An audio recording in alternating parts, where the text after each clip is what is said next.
श्रोताओं नमस्कार। संकलित भेंटवार्ताओं के क्रम में आज हमारे साथ हैं कृषक हरेंद्र शाह जी।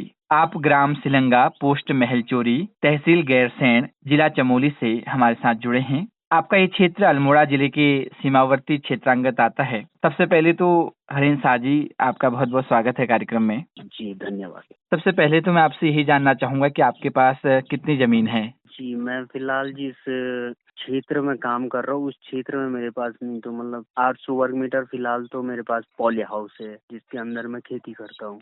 और बाकी बाकी बाहर की भी जमीन है, 2-4 नाली बाहर की भी है, तो टोटल 8-10 नाली में मैं खेती कर रहा हूँ अभी फिलहाल सब्जी की। जी, तो किस प्रकार की खेती आप करते हैं? कौन सी फसलों का उत्पादन आप लेते हैं? सब्जी वर्गीय फसलों की खेती करता हूँ, जो जिसे कि वैसे आधुनिक तौर पे बोला जाए तो कैश क्रॉप कहते हैं, जी। जिसमें छठ उत्पादन चट पैसा वाली बात। मैं अधिकतर क्या मेरा जितना भी मैं खेती करता हूँ मैं सभी मेरा जो सब्जी वर्गीय खेती है, कद्दू, खीरा, लौकी, टमाटर, शिमला मिर्च, तमाम काफी सारे हैं, हमारे घरेलू भी हैं, हाइब्रिड भी हैं वगैरह भी है, सारा का मिक्स है, सीजन वाइज और ऑफ सीजन वाइज। जी, तो अभी आपने अपने खेतों में क्या लगा रखा है? जी अभी तो हमारे पास, क्योंकि साल भर साल मैं थोड़ा चेंज करते रहता हूँ प्रैक्टिकल की किस टाइम क्या होगा, तो अभी तो हमारे पास है इस साल मेरे पास अभी जो उपलब्ध है गोभी, फूल गोभी तैयार हो रही है, जो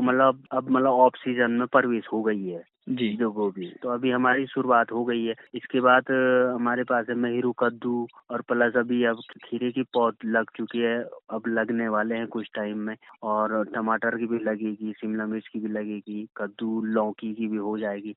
जून में सारी लगभग फसलें उत्पादन दे देगी और हम बेचना शुरू कर देंगे।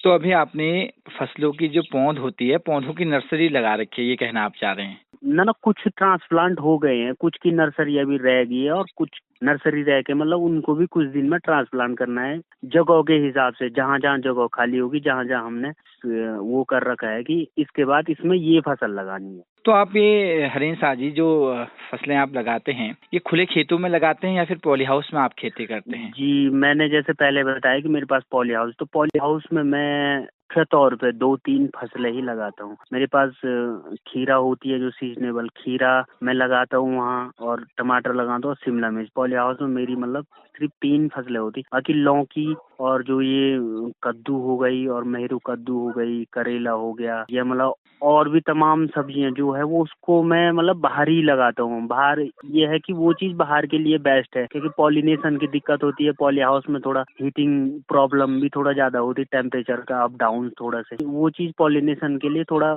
मायने रखती है। और खुले में थोड़ा ऐसा है कि मधुमक्खियों और वगैरह ओपन स्पेस में थोड़ा पॉलिनेशन का आसान हो जाता है बहुत। आपने पॉलिनेशन की बात करी, अगर मैं अपेक्षाकृत बात करूं कि पॉली हाउस में ज्यादा उत्पादन होता है या फिर जो बाहर खुले में खेतों में अच्छा उत्पादन होता है? देखो मेरे हिसाब से दोनों जगह उत्पादन होता है। ये मौसम के थोड़ा विपरीत काम करने के लिए पॉली हाउस, अगर आपके टेम्परेचर में चेंज हो रहा है, अगर आपने बरसात में कोई चीज बाहर लगा रखी है तो उसका नुकसान होने का जो परसेंटेज है वो काफी हद तक बढ़ जाती है। जैसे कि पॉली हाउस में जो खेती होती है उसका उत्पादन भी बहुत अच्छा रहता है, लेकिन अगर देखा जाए तो पॉली हाउस में जिस प्रकार की होनी चाहिए, जैसे सेल्फ पॉलिनेशन वाले, बोले तो जो स्वयं परागण कर सकते हैं वैसे पौधे, जैसे टमाटर, शिमला मिर्च, इनमें परागण के लिए किसी और जरिए की ज्यादा जरूरत नहीं होती है। उनमें एक ही फूल में क्या होता है, परागण होता है। अच्छा, और उसी से परागण हो जाता है, इसलिए उसमें ज्यादा दिक्कत नहीं होती पॉली हाउस में। साजी, जो हमारे जो खेती होती है उसमें सिंचाई और खाद जो एक महत्वपूर्ण भूमिका अदा करते हैं, तो आपने सिंचाई की क्या व्यवस्था आपके वहाँ पर है? सिंचाई की मेरे पास तो ज्यादातर जैसे पॉली हाउस के अंदर तो ड्रिप माध्यम है, सारा जो टपक विधि है जी। उससे खेती करने में बहुत आसानी है। आपका मैनेजमेंट करने में आपको पानी डालने के लिए टाइम नहीं निकालना पड़ेगा, आपको हर पौधे की जड़ पे आपने ड्रिपर लगा रखा है, आपने पाइप बिछा रखा पूरे पॉली हाउस में, जितना जितना आपने पौधे लगाने हैं आप उसके माध्यम से हो सके तो अगर जरूरत पड़ी तो दवाई भी डाल सकते जड़ों में। हो सके अगर कभी खाद की कमी हो रही है या कुछ हो रही तो वाटर सोल्यूबल, कभी ऐसा होता है, कभी होता है कि समझ में नहीं आता। मेरी तो जहाँ तक है कि मैं पहले क्या करता हूँ, फसल लगाने से पहले मिट्टी जांच कर लेता हूँ, फिर उस हिसाब से मुझे पता चल जाता है कि मेरी जमीन में क्या कमी है और क्या नहीं है। उस हिसाब से मैं सारी अरेंजमेंट कर लेता हूँ, बाकी मेरे को तो बाद में ज्यादा दिक्कत नहीं होती है।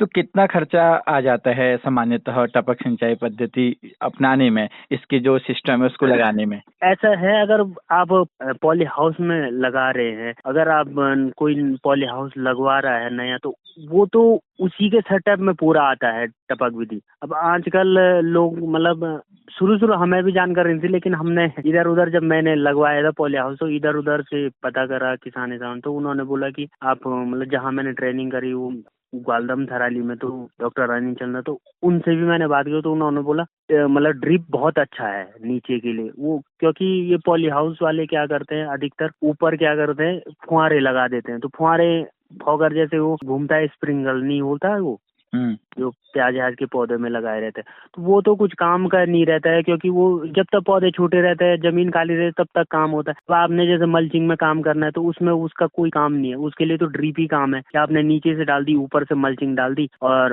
होल बना लिया, उसमें पौधा लगा दिया और नीचे नीचे आपका पानी जा रहा है, आपको कोई मतलब नहीं, ना तो झाड़ ना तो कुछ ऐसा आएगा। अगर मैं बात करूं मल्चिंग की, तो कितनी कारगर है ये खरपतवार नियंत्रण में? मल्चिंग बहुत कारगर है, मतलब मैं देखा जाए तो मैं जब से खेती कर रहा हूँ मैं बिना मल्चिंग के काम नहीं करता हूँ। मैं मतलब अभी मतलब मैं अगले साल की मल्चिंग की व्यवस्था करने बैठ गया, क्योंकि कभी कभार ऐसी होती है कि मल्चिंग मिलना बहुत मुश्किल भी होती है, क्योंकि हमारा इधर क्षेत्र है तो दूरस्थ है, तो यहाँ नजदीक में कहीं होता नहीं है, या हल्द्वानी मिलेगा या देहरादून मिलेगा, और मिलेगा तो कहीं बार लेन देन और प्लस उनका मतलब जो रेट में भी फर्क आ जाता है, कोई महंगा बेचता है कोई कम बेचता है, तो ऑनलाइन भी मिलते हैं। मैंने तो बहुत बार ऑनलाइन भी मंगाया जो ठीक ठाक रेट लगे, तो उस हिसाब से थोड़ा दिक्कत हो जाती है, कई बार लेट हो जाता है, इसलिए अरेंजमेंट करके रखना पड़ता है पहले थोड़ा। तो बहुत अच्छा है, मल्चिंग ऐसी है कि आपने एक तो प्लस है पौधा सेफ रहता है, ज्यादातर उसमें खरपतवार नहीं आएगी तो पौधा अच्छा ग्रोथ करेगा, फल भी अच्छे लगेंगे आपके। हल्का जमीन में कोई गिरने वाला फल भी है तो मल्चिंग पे रहेगा तो आपका सड़ने गलने और नुकसान की थोड़ा वो है, और नमी बनी रहेगी, पानी की भी कम खपत होगी, तो बहुत कारगर है मल्चिंग। तो मैं बोलूंगा कि सभी किसान इसे मतलब लगाने का प्रयास करें, अरेंजमेंट करके लगाएं, और आपका टाइम भी बचेगा, आपकी ज्यादा मेहनत भी बचेगी और आपका उत्पादन भी बढ़ेगा, जरूर बढ़ेगा। जी, एक अच्छे उत्पादन के लिए बीज शोधन बहुत महत्वपूर्ण भूमिका अदा करता है। तो साजी आप जब बीज लेते हैं लगाते हैं तो उसको किस प्रकार से शोधित करते हैं? जी, बीज जैसे हम लाते हैं पहले तो, जैसे मैं तो हाइब्रिड भी लगाता हूँ, तो हाइब्रिड में क्या होता है थोड़ा पहले भी होता है उनमें कोटेड, मतलब संशोधित होते हैं वो थोड़ा, लेकिन फिर भी मतलब अगर हम कोई भी बीज हम संशोधित कर रहे हो तो जैसे हमारे पास ट्राइकोडर्मा है जैविक में, या रासायनिक में बोआस्टीन है, या M45 है, या ऐसी आपके पास फंगिसाइड होना चाहिए, तो उसको आप बीज जब आप लगाना हो तो उसमें आप मिला सकते हो, तो उसमें मिला के थोड़ा से मिला के उसमें थोड़ा क्या होता है वो लग जाता है, तो उसमें बीज जमने में बहुत अच्छा रहता है, और प्लस सड़ता थोड़ा कम है, और प्लस उसमें जब दूध जमता है तो उसमें फंगस लगने की जो मतलब डर रहता है वो बहुत कम हो। अगर हम बात करें, आपने कहा कि उपचार की, रासायनिक उपचार भी कृषक भाई करते हैं, जैविक उपचार भी करते हैं, तो ये उपचार करके ही जो है बीज लगाने चाहिए, तो निश्चित बात है। अच्छा, अगर मैं आपसे बात करूं, आपकी जो वार्षिक आय है तो कितनी आपको हो जाती है? हमारा तो ऐसा है, अब किसानी खेती में कोई फिक्स बोला नहीं जाता, लेकिन हमारी जो मैं मतलब वार्षिक में जो भी है मतलब हमारा 2 लाख 3 लाख, इससे ऊपर भी नीचे भी, तो ये लगा रहता है ऊपर नीचे, मतलब समथिंग, इसका कोई फिक्स नहीं है कि कभी फसल कोई खराब होगी कोई, तो हम भिन्न भिन्न प्रकार के फसल लगाता हूँ मैं, तो उतना मेरे को ज्यादा असर नहीं पड़ता इस चीज में। एक ही किस्म की करूंगा तो उसमें शायद ज्यादा हो सकता है नुकसान हो। जी, अलग-अलग प्रकार की खेती करने से नुकसान कम किया जा सकता है। जी, मल्टी क्रॉप में यही फायदा है कि आपने इधर गोभी लगा रखी, उधर आपने शिमला मिर्च लगा रखा है, तो हो सकता है कि गोभी में कोई बीमारी आ जाए तो आपकी फसल चौपट होगी, तो हो सकता है आपकी शिमला मिर्च में फसल खराब होगी, उधर आपने टमाटर लगा रखा, तो जरूरी नहीं है कि सब में एक साथ ही आए बीमारी, क्योंकि पौधा अलग अलग है।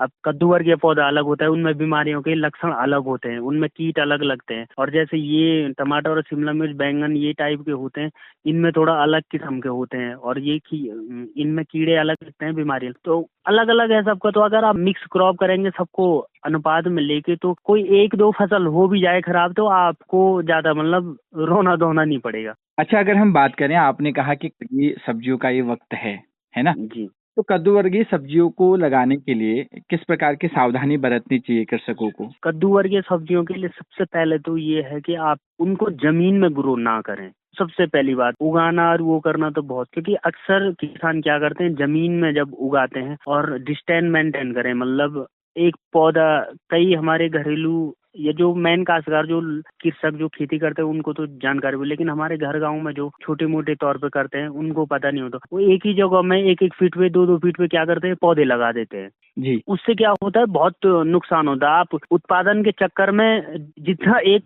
ने देना था सब पौधा का उतना ही उत्पादन होता है। तो उसमें ये है डिस्टेंस, जैसे आपने दूरी बना के रख दिया, ऊपर आपने मचान बना दी, और जमीन में अगर पौधा रहेगा तो जरूरी है कि वो मतलब टाइम से पहले खत्म हो जाएगा और आपका फल भी सही नहीं रहेगा और उसमें बीमारियां लगने के लक्षण भी ज्यादा होंगे और बीमारियां ज्यादा भी आएगी। तो जैसे ऊपर अगर आप कद्दू वर्गीय सब्जी बना रहे हैं तो उसमें डिस्टेंस मेंटेन करिए और ऊपर मचान जरूर बनाए। शिमला मिर्ची और बैगन की बात की, तो पर्वतीय क्षेत्रों में कौन सी प्रजाति की शिमला मिर्ची की पौध और बैगन की जो पौध है वो लगानी चाहिए? अजीगर तो अब अपने अपने इसको बोला नहीं जा सकता कि पहाड़ में ये चीज, क्योंकि देखो मेरे यहाँ टेम्परेचर थोड़ा अलग है और मैं 2 किलोमीटर आगे चले जाऊं या मैं यहाँ से थोड़ा यहाँ चौखटे तरफ जाऊं, वहाँ का टेम्परेचर बिल्कुल अलग है। मतलब हमारे यहाँ 5 किलोमीटर 7 किलोमीटर के दूरी पे और 3 किलोमीटर की दूरी पे टेम्परेचर बिल्कुल अलग है। अलग अलग टेम्परेचर पे थोड़ा, क्योंकि पहाड़ी क्षेत्र है तो कहीं पर मतलब गहरा है, कहीं पर थोड़ा ऊंचाई है, तो कहीं पर घाटी जैसी है, तो कहीं पर थोड़ा। तो आप ये कहना चाहते हैं कि जो हाँ। पारंपरिक अच्छा उत्पादन देती हैं उनको लगाना चाहिए, जो स्थानीय किस्में हैं? हाँ, जो अपने अपने हिसाब से, जैसे मैं लगाता हूँ, आपने खीरे और शिमले की बात है, तो मैंने जो अपनी जगह में आज तक लगाया, मैं जैसे शिमला की बात करो, शामली करके नाम है, तो मैं हमेशा वो लगाता हूँ। उसका उत्पादन भी अच्छा है, उसका साइज भी अच्छा है, उसकी चमक भी अच्छी है, मतलब फ्रूट की। और शिमला मिर्च की बात करूँ तो मैं इंदिरा लगाता हूँ, ये भारत होगी, महाभारत होगी, या ऐसे करके मतलब 2-3 वैरायटी जो मैंने अभी तक अपने एरिया में लगाया और उनका रिजल्ट बेस्ट आया। और कहीं और अगर उनको भेजता हूँ तो कहीं और क्या होता है कि वहाँ का रिजल्ट थोड़ा डाउन रहता है, किसी का सही रहता है। तो ये टेम्परेचर का ज्यादा खेल है, थोड़ा अप डाउन का। हरेंद्र शाह जी, आपने हमसे बात की, आपका बहुत बहुत धन्यवाद। जी, थैंक यू सर।